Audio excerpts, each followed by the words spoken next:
আসসালামু আলাইকুম। আল্লাহ মৎস্যর যাত্রাবাড়ি ছোট ছোট টাকি মাছ 250 টাকা কেজি বিক্রি হইতেছে। জিবি এই পড়লো পড়লো পড়লো।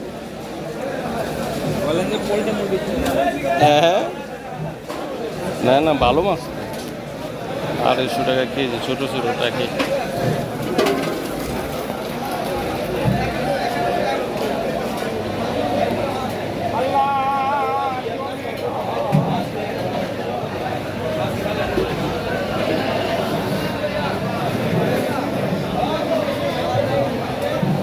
জীবিত জীবিত জীবিত জীবিত, এই দেখেন জীবিত নড়ে চড়ে।